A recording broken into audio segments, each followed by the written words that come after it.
Se alguém me dissesse que minha vida desmoronaria em poucos meses, eu teria rido e chamado de exagero. Até pouco tempo atrás, meu casamento parecia sólido. Marcos era um homem reservado, mas eu acreditava que isso fazia parte do jeito dele. Eu trabalhava meio período em uma biblioteca, e ele como técnico de manutenção, o que nos garantia uma vida simples, mas estável. Aos olhos de quem nos conhecia, éramos um casal comum, com nossos altos e baixos, mas unidos. Foi no começo do inverno que os primeiros sinais apareceram. Uma dor incômoda no lado direito, que eu insisti em ignorar. Atribuía ao excesso de trabalho e às noites mal dormidas, imaginando que passaria.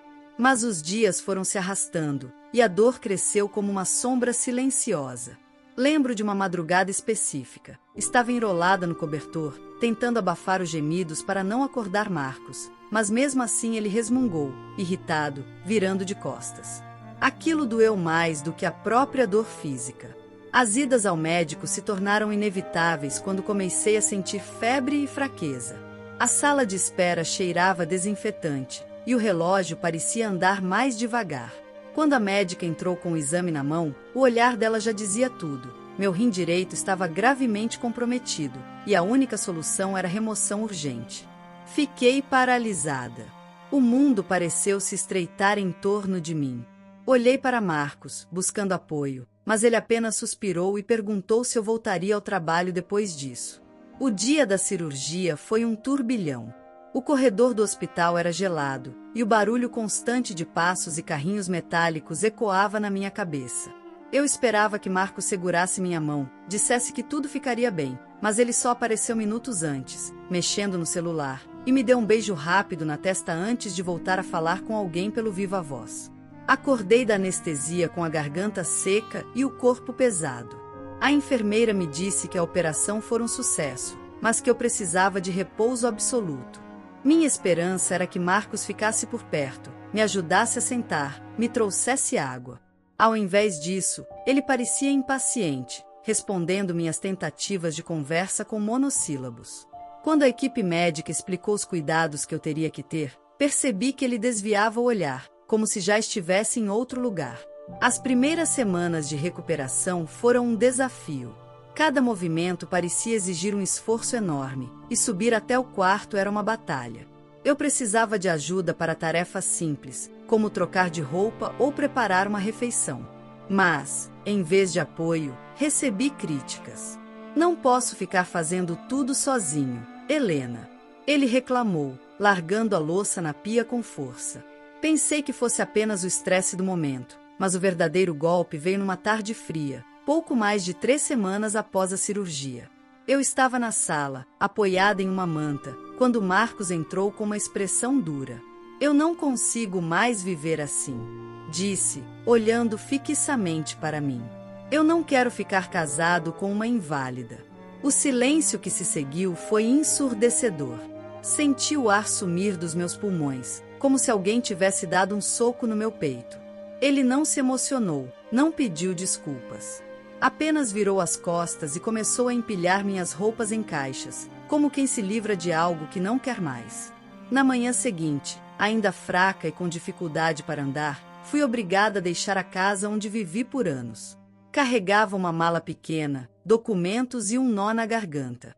Fui para a casa da minha irmã, Clara, que me recebeu com os olhos marejados. Naquela primeira noite, deitada no sofá da sala dela, fiquei encarando o teto, tentando assimilar o que tinha acontecido. O homem que prometeu me amar na saúde e na doença me expulsou no meu momento mais vulnerável. E, por mais que doesse, uma parte de mim sabia que aquilo ainda não era o fim, porque, de alguma forma, eu iria me reerguer. Os primeiros dias na casa da minha irmã Clara foram um misto de alívio e vergonha. Alívio por estar em um lugar seguro, onde ninguém me julgava por precisar de ajuda até para abrir uma garrafa de água. Vergonha por depender dela até para coisas simples, como alcançar uma toalha no armário alto ou fechar a janela durante a noite. Clara sempre foi a mais protetora entre nós, e desde que fiquei doente, parecia determinada a me lembrar diariamente que eu não era um fardo. Você não tem que se sentir culpada, Helena, dizia, enquanto passava manteiga no pão pela manhã. O que o Marcos fez foi cruel, e você precisa de tempo para se recuperar. Eu apenas concordava com a cabeça, tentando engolir não só o café, mas também o nó na garganta. Minha independência sempre foi parte do que me definia, e agora ela parecia distante, quase inalcançável. Eu passava horas sentada na varanda, olhando o movimento da rua, tentando entender como minha vida tinha virado de cabeça para baixo tão rápido. Às vezes, o barulho dos carros passava despercebido, como se eu estivesse isolada dentro de um vidro. Outras vezes, o som de casais rindo ou crianças brincando me lembrava do que eu havia perdido. Uma vida que parecia comum, mas que agora estava completamente fora do meu alcance. Foi numa dessas tardes silenciosas que Clara apareceu segurando uma pequena pilha de cartas. Ela tinha aquela expressão séria que eu conhecia bem, a que usava quando algo importante ou delicado estava prestes a ser dito. "Chegou uma carta para você", disse, entregando um envelope branco, com o timbre de um escritório de advocacia. Meu coração acelerou. Meus dedos começaram a suar enquanto rasgavam o papel. Dentro, havia uma notificação formal. Marcos havia dado entrada no divórcio. Não só isso, o documento dizia que ele estava solicitando a partilha dos meus bens e, para minha surpresa, pedindo uma indenização por abandono do lar. A leitura me fez sentir como se estivesse caindo novamente, mas dessa vez sem chance de me segurar. Eu, que havia sido expulsa, agora era acusada de ter abandonado. O absurdo da situação me deixou sem voz. Clara, que lia por cima do meu ombro, ficou vermelha de raiva. "Isso é ridículo!" Ela explodiu, batendo a mão na mesa. "Ele sabe muito bem que você não teve escolha. Nós vamos lutar contra isso." Naquela noite, mal consegui dormir. Cada vez que fechava os olhos, imaginava Marcos sentado diante de um advogado, inventando mentiras sobre mim. O homem que um dia prometeu cuidar de mim agora tentava destruir o pouco que eu ainda tinha. No dia seguinte, Clara me levou ao escritório do Sr. Arnaldo, um advogado amigo da família. Ele era um homem de fala calma, mas com olhos afiados e postura firme. Depois de ouvir minha história e analisar os documentos, ele respirou fundo e se inclinou para a frente. "Ele está tentando inverter os papéis para ter vantagem financeira. Isso é mais comum do que você imagina, Helena. Mas não se preocupe.